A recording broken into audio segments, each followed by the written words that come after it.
في سبيل الله الذين يقاتلونكم ولا تعتدوا إن الله لا يحب المعتدين وَاقْتُلُوهُمْ حَيْثُ ثَقِفْتُمُوهُمْ وَأَخْرِجُوهُمْ مِنْ حَيْثُ أَخْرَجُوكُمْ وَالْفِتْنَةُ أَشَدُّ مِنَ الْقَتْلِ وَلَا تُقَاتِلُوهُمْ عِنْدَ الْمَسْجِدِ الْحَرَامِ حَتَّى يُقَاتِلُوكُمْ فِيهِ فَإِنْ قَاتَلُوكُمْ فَاقْتُلُوهُمْ كَذَلِكَ جَزَاءُ الْكَافِرِينَ صدق اللہ العظیم۔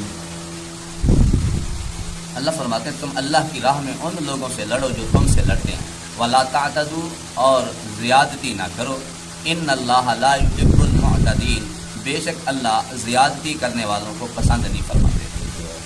اس سے پیچھے حج کا ذکر تھا، حج کے ذکر کے بعد یہ قتال کا ذکر شروع ہو گیا، جہاد کا ذکر ہوا۔ ایسے میرے نبی علیہ السلام نے خواب دیکھا، لَتَدْخُلُنَّ الْمَسْجِدَ الْحَرَامَ إِنْ شَاءَ اللَّهُ آمِنِينَ مُحَلِّقِينَ رُؤُوسَكُمْ وَمُقَصِّرِينَ لَا تَخَافُونَ۔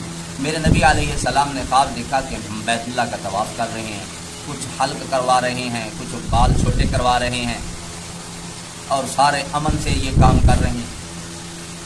میرے نبی علیہ السلام نے صحابہ کو خواب سنایا، صحابہ تیار ہو گئے، عمرہ کرنے جاتے ہیں۔ میرے نبی علیہ السلام بھی تیار، صحابہ بھی تیار، 1500 صحابہ میرے نبی علیہ السلام لے کر پہنچے۔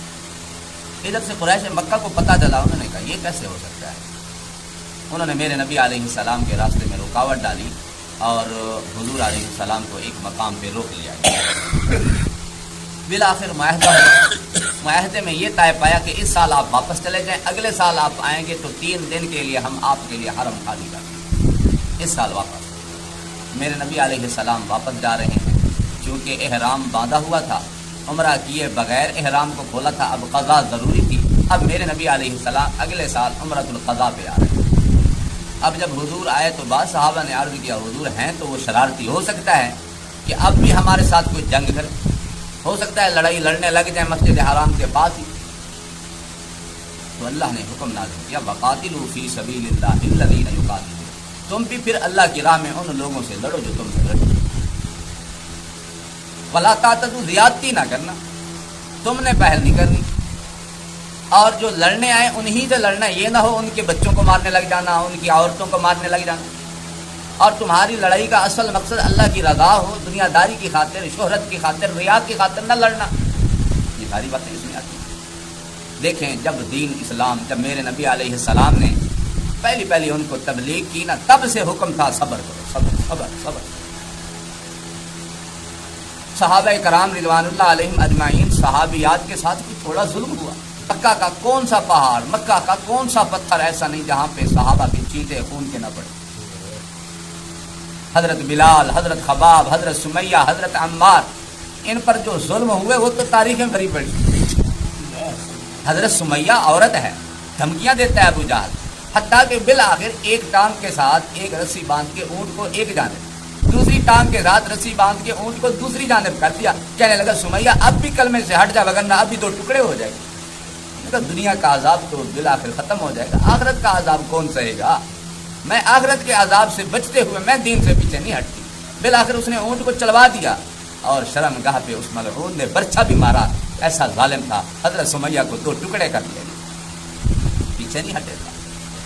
لیکن پھر بھی حکم یہی تھا صبر کرنا، جہاد کا حکم نہیں۔ جتنی مکی صورتیں ہیں، مکی صورتیں 86 ہیں، اور جو مدنی صورتیں 28 ہیں، پوری 86 صورتوں میں ایک بھی حکم نہیں ہے جہاد کا۔ جب حضور مدینہ تشریف لائے تب حکم ملا کہ آپ اذن للذین یقاتلون بانہم ظلموا، تمہارے ظلم ہونے کی وجہ سے تم پہ ظلم ہوا، اب تمہیں اجازت دی جاتی ہے تم قتال کرو۔ 40-48 صحابہ کہیں اسلام جب لائے اس وقت بھی صحابہ آ گئے حضور اب کیا حکم ہے، ظلم اتنا بڑھ گیا۔ میرے نبی علیہ السلام نے پھر بھی یہی حکم دیا، اللہ نے صبر کا حکم۔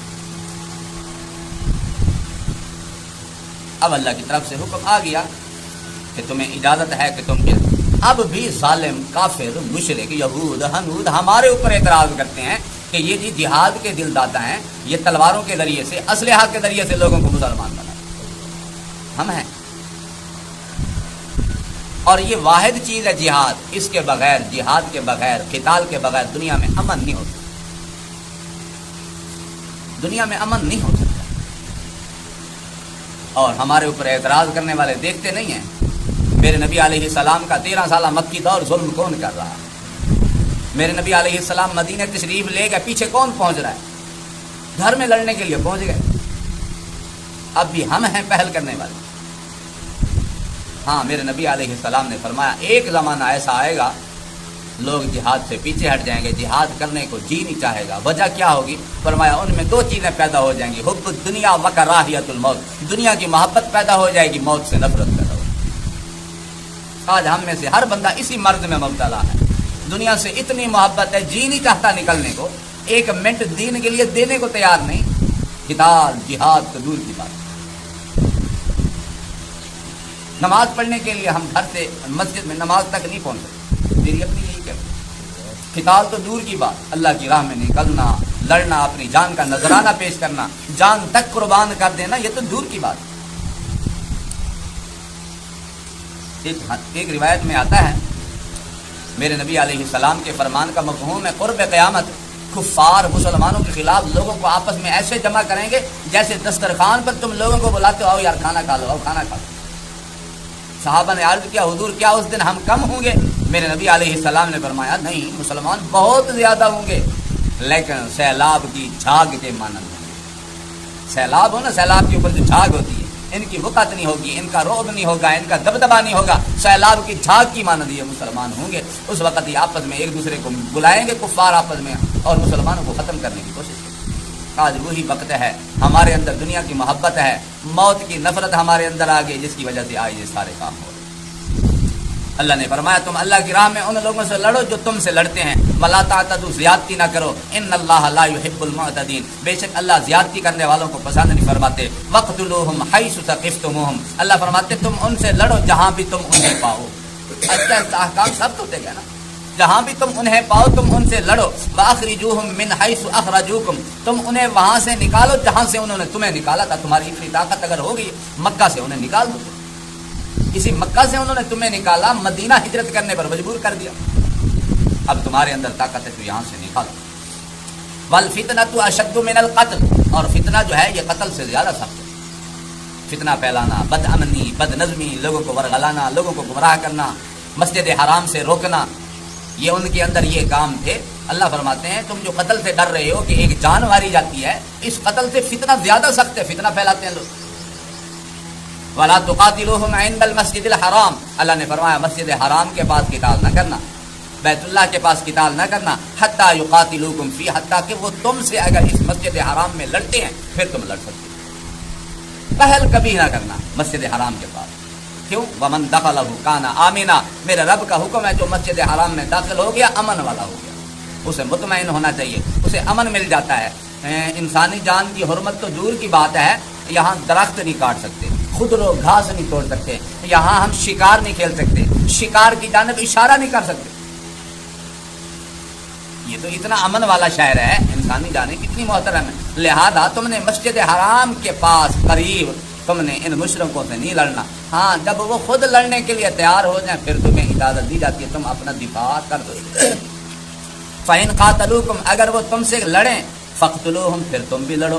كَذَلِكَ جَزَاءُ الْكَافِرِينَ، پھر اسی طرح بدلہ ہے کافروں کا، جب وہ تمہارا لحاظ نہیں رکھ رہے مسجد حرام کے پاس تم پہنچے ہوئے ہو، تم سے لڑتے ہیں پھر تم بھی بدلے میں لڑو۔ فَإِنِ انْتَهَوْا، اگر وہ بعد آ جائیں، فَإِنَّ اللَّهَ غَفُورٌ رَحِيمٌ، بے شک اللہ بخشنے والے مہربان ہیں۔ اگر وہ فتنہ نہیں پھیلاتے، بعد آ جاتے ہیں، دین ایمان لے آتے، پھر تم نے ان کے خلاف نہیں لڑتے۔ وَقَاتِلُوهُمْ حَتَّى لَا تَكُونَ فِتْنَةٌ، اللہ کہتے ہیں ان سے لڑتے رہو حتیٰ کہ فتنہ باقی نہ رہے۔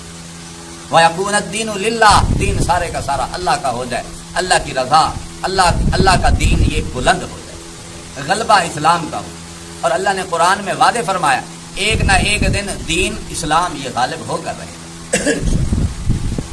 فَإِنِ انْتَهَوْا، اللہ فرماتے ہیں اگر یہ بعد آ جائیں، فَلَا عُدْوَانَ، پھر زیادتی نہیں، پھر ان کے خلاف تم نے کوئی ایکشن نہیں لینا، إِلَّا عَلَى الظَّالِمِينَ، ہاں جو ظالم ہیں جو باز نہیں آتے پھر ان کے خلاف تم لڑتے رہو۔ یہ میرے رب نے حکم دیا، احکام دیے جہاد کے، قتال کے احکام۔ ایک روایت میں آتا ہے جہاد یہ پورے دین کی بلندی ہے، کوہان ہے، چوٹی ہے۔ حضور علیہ السلام نے ایک دفعہ ایک صحابی کو بڑا لمبا چوڑا وعظ فرمایا، اینڈ پہ فرمایا کہ جہاد جو ہے یہ پورے دین کی کوہان ہے، بلندی۔ اللہ تعالی ہم سب کو عمل کی توفیق نصیب فرمائے۔ جہاد کے احکام یہ وقتاً فوقتاً قرآن میں آئیں گے۔ ایک روایت سنیں، میرے نبی علیہ السلام نے فرمایا ایسا مسلمان، ایسا مومن جو مر گیا اور اس نے کبھی جہاد نہ کیا اور نہ ہی اس کے دل میں کبھی جہاد کا خیال پیدا ہوا، مرا تو منافق مرا۔ اب ہمارے لیے جہاد کے کوئی احکام نہیں ہیں، کیونکہ جب تک ہمیں امیر المؤمنین حضرت شہباز شریف آرڈر نہیں کریں گے ہم نہیں کریں گے، اور جب حکومت کی طرف سے آرڈر ہوگا جہاد کے لیے کہ اب نکلو، کہ انڈیا ہمارے اوپر چڑھائی کر رہا ہے، اب نکلو فلاں چڑھائی کر رہا ہے، پھر ہم نکلیں گے انشاءاللہ۔ جذبہ ہمارا یہی ہونا چاہیے، ہمارے دل میں خواہش ہونی چاہیے، یہ جذبہ ہونا چاہیے۔ حضور خود فرما رہے ہیں کہ میرا جی چاہتا ہے میں اللہ کی راہ میں شہید کیا جاؤں، پھر زندہ کیا جاؤں، پھر شہید کیا جاؤں، پھر زندہ کیا جاؤں، پھر شہید کیا جاؤں، پھر زندہ کیا جاؤں۔ لیکن اللہ سے مانگنی عافیت ہے، جان بوجھ کے یہ نہیں کہنا کہ یار موقع آوے میں لڑ سکوں، آج آوے کل آوے میں تیار نہیں۔ اللہ سے ہر وقت مانگنی عافیت ہے، اللہ ہم آزمائش کے قابل نہیں، اللہ ہم آزمائش کے قابل نہیں، ہمیں آزمائش سے بچا۔ ہاں اللہ کبھی تو نے موقع دیا پھر انشاءاللہ میں پیچھے نہیں، جان بوجھ کے ہم نے یہ مسلط نہیں کروانی اپنے اوپر جائیں۔ اللہ رب العزت تمام ملکوں کو امن سے عافیت سے رکھے۔ اگر کبھی موقع آئے اور پھر چلو وہ موقع نہیں آتے، سب سے بڑا جہاد تو اپنے آپ کے خلاف جہاد کرنا ہے نا۔ ایک اللہ والے کہتے تھے جنت صرف 2 قدم دور ہے، کسی نے کہا